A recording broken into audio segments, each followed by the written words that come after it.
Good morning. आज का video है डाइट कोक के ऊपर। तो एकांश तनेजा करके एक फिटनेस क्रिएटर है जो कि यूट्यूब पर काफ़ी शॉर्ट फॉर्म कंटेंट क्रिएट करते हैं। रिसेंटली उनका मैंने एक वीडियो देखा, डाइट कोक के बारे में था, और उसमें वो बात कर रहे हैं आर्टिफिशियल स्वीटनेस की, क्या उससे कैंसर होता है या नहीं, क्या ये आपकी गट हेल्थ के लिए अच्छा है या ख़राब है, और ये सेफ है या नहीं। तो उसके अंदर ये एक पर्सनल सब्जेक्ट हो गया मेरा, बिकॉज देखिए इंडिया में I think I was the first creator कि जिसने डाइट कोक की बात करना चालू करी थी, बिकॉज लो कैलोरीज फिटनेस। देखिए मैंने 2016 में यूट्यूब चैनल बनाई थी, तो ये सब उतने पुराने यूट्यूबर्स नहीं है, और इस चीज़ पर मैंने बहुत ज़्यादा रिसर्च की हुई थी और मैं डाइट कोक यूज़ करता था, बट अब मैंने उसका यूज़ काफ़ी कम कर दिया। तो उसके पीछे का रीज़न क्या है, ये वीडियो में आपको मिल जाएगा। तो सबसे पहले हम बात करते हैं आर्टिफिशियल स्वीटनेस की और कैंसर के रिस्क की। तो वो बात सही है कि आर्टिफिशियल स्वीटनेस की डोसेज बहुत ही हाई लेनी पड़ेगी कैंसर करने के लिए, बट डाइट जो सोडा होता है, जैसे कि डाइट कोक हो गया या फिर पेप्सी ब्लैक हो गया या फिर रेड बुल ज़ीरो हो गया, मॉन्स्टर ज़ीरो हो गया, मॉन्स्टर अल्ट्रा, तो उसके अंदर जो प्रॉब्लम है वो आर्टिफिशियल स्वीटनेस से नहीं है। जो मेन प्रॉब्लम है वो है प्लास्टिक से। तो प्लास्टिक की बॉटल के अंदर माइक्रो प्लास्टिक लीच होते हैं आपकी ड्रिंक में, वो तो आपको पता है, बट ज़्यादातर लोगों को अभी तक आइडिया नहीं है कि जो कि एल्यूमिनियम के कैंस भी आते हैं, जैसे कि बियर के एल्यूमिनियम के कैन आते हैं, कार्बोनेटेड वाटर के एल्यूमिनियम कैन आते हैं, या फिर डाइट कोक के अंदर जो एल्यूमिनियम का कैन आता है उसके अंदर भी एक प्लास्टिक का लेयर आता है, जो इसलिए रखा जाता है कि जो ड्रिंक होती है, जो एसिडिक नेचर होता है ड्रिंक का, वो एल्यूमिनियम के साथ में कोई रिएक्शन ना करे। तो उसके लिए ये जो एल्यूमिनियम की जो परत होती है कैन के अंदर, उसके ऊपर प्लास्टिक का स्प्रे लगाते हैं ये लोग। और यूट्यूब पर ऐसे बहुत ही ज़्यादा वीडियोज़ हैं जहाँ पर कुछ साइंटिस्ट लोग जो डाइट कोक का कैन आता है वहाँ से पूरा एल्यूमिनियम निकाल देते हैं, और उसके बाद आपको क्लियरली एक प्लास्टिक की पॉलीथीन बैग जैसा कंटेंट आपको क्लियरली दिखेगा, जिसके अंदर भी डाइट कोक रह सकता है। तो बात यहाँ पर माइक्रो प्लास्टिक की है, जिसकी बात ये जो इंडियन क्रिएटर्स है एकांश तनेजा और एक दूसरे भी कोई है, मुझे नाम याद नहीं है अभी कौन है, तो ये लोग माइक्रो प्लास्टिक की बात नहीं कर रहे। और माइक्रो प्लास्टिक का इश्यू इतना ख़राब है कि आप बच्चे नहीं पैदा कर सकते, आपका टेस्टोस्टेरोन डाउन हो जाता है, आपका सेक्सुअल परफॉर्मेंस कम हो जाता है।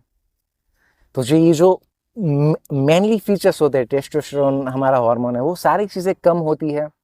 माइक्रो प्लास्टिक का पॉल्यूशन इतना बढ़ गया है कि आप हर हफ्ता एक क्रेडिट कार्ड जितना प्लास्टिक इनटेक कर रहे हैं, और ये प्लास्टिक लड़कियों के ब्रेस्ट मिल्क के अंदर, आपके ब्लडों की नसें के अंदर, और इवन कि आपके जो टेस्टिकल्स होते हैं उसके अंदर भी पाया जाता है। तो ये माइक्रो प्लास्टिक है, उसका रिस्क बहुत ही ज़्यादा है कंपेयर टू आर्टिफिशियल स्वीटनर। तो यहाँ पर बात आर्टिफिशियल स्वीटनर की नहीं है, डेंजरस आर्टिफिशियल स्वीटनर्स की नहीं है, बट ये जो चीज़ है माइक्रो प्लास्टिक, वो आपको, आप पेप्सी पियो, कोका कोला पियो या बिस्लरी पियो, जो भी प्लास्टिक की चीज़ आती है, एल्यूमिनियम का कैन आता है, वो ड्रिंक आप जो भी ड्रिंक करोगे उसके अंदर माइक्रो प्लास्टिक आएगी। और ये सारी चीज़ों से कंबाइन होता है। कोई लोग अभी आर्गूमेंट करेंगे कि 2-3 डाइट कोक के कैन से कितना ही प्लास्टिक मिल जाएगा, बट ऐसी चीज़ नहीं है। आप चाय पियोगे प्लास्टिक के कप में, तो उसमें से आएगा प्लास्टिक।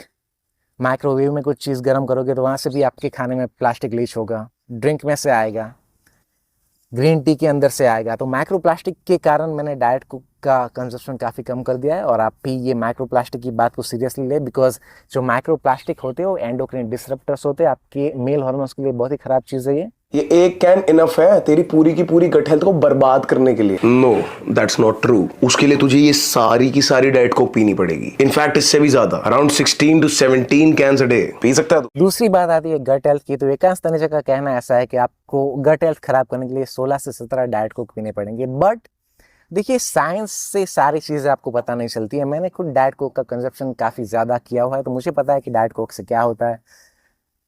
तो आप ये खुद एक्सपेरिमेंट कर सकते हैं। आप घर जाके 5 या 6 डाइट कोक एक दिन में पी सकते हो, और मैं आपको गारंटी के साथ बोल सकता हूँ कि दूसरे दिन आपके डाइजेशन में कुछ ना कुछ खराबी आएगी ही। तो सारी चीज़ साइंस के आधार पर करने की ज़रूरत नहीं होती। ब्रो साइंस और साइंस के बीच के अंदर एक सही रास्ता होता है, जो कि आपको एक्सपीरियंस करके पता चल सकता है। तो आप अनलिमिटेड डाइट कोक नहीं पी सकते, और जितना आप डाइट कोक पियोगे उतने ज़्यादा माइक्रोप्लास्टिक बढ़ेंगे। तो ये जो शॉर्ट फॉर्म वीडियोस होते हैं उसके अंदर आपको उतनी ज़्यादा डिटेल्स नहीं मिल पाती है। बट क्या एक या दो डाइट कोक सेफ है, या यस वो सेफ है, बट माइक्रो प्लास्टिक एक मेन कंसर्न है मेरा। और आर्टिफिशियल स्वीटनर्स से ज़्यादा परेशानी, गट हेल्थ से ज़्यादा परेशानी मुझे है माइक्रोप्लास्टिक से, और ये बात ये एकांश तनेजा और दूसरे जो यूट्यूबर्स वो मिस कर रहे हैं, तो इसलिए मैं वीडियो बना रहा हूँ। Beware of microplastics and be safe. Thank you.